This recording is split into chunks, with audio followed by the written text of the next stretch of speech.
தித்திக்கும் தேன் தமிழ் திக்கெட்டும் பரவட்டும். முத்தமிழ் தாய்க்கு என் முதற்கண் வணக்கங்கள். தமிழக மக்களால் தென்னாட்டு பெர்னாட்ஷா என்று அன்பாக அழைக்கப்பட்டவர் முத்தமிழ் வித்தகர் பேரறிஞர் அண்ணா அவர்கள். அவர் நம்மை விட்டு மறைந்து 50 ஆண்டுகள் ஆனாலும் அவர் தமிழகத்திற்கும் தமிழ் மக்களுக்கும் மாற்றியுள்ள பணிகள் பொன்னெழுத்துக்களால் பொறிக்கப்பட்டுள்ளது. இவர் அரசியல் ராஜதந்திரி, அடுக்குமொழி வித்தகர், சிந்தனையை தூண்டும் பேச்சாளர், எழுச்சி மிகு எழுத்தாளர், கடமை, கண்ணியம், கட்டுப்பாடு ஆகிய வார்த்தைகளை முன்மொழிந்தவரும் இவரே. நாக்கு வன்மை ஒன்றையே மூலதனமாக கொண்டு இந்த நாட்டு மக்கள் வாக்கு வன்மையை பெற்று ஆட்சி கட்டிலில் அமர்ந்தவர் அறிஞர் அண்ணா அவர்கள்.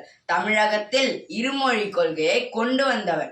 சென்னை மாகாணத்தை தமிழ்நாடு என பெயர் மாற்றியவர். இப்படி பல்வேறு சிறப்பு பெயர்களை கொண்டவர் தென்னாட்டு பெர்னாட்ஷா அறிஞர் அண்ணா அவர்கள். மொழி பிழைத்தால்தான் இனம் பிழைக்கும், நாமும் தலை நிமிர்ந்து வாழ முடியும் என தமிழ் சமூகத்தை நோக்கி அறைகூவல் விடுத்தவர் அறிஞர் அண்ணாவின் குறிக்கோள்.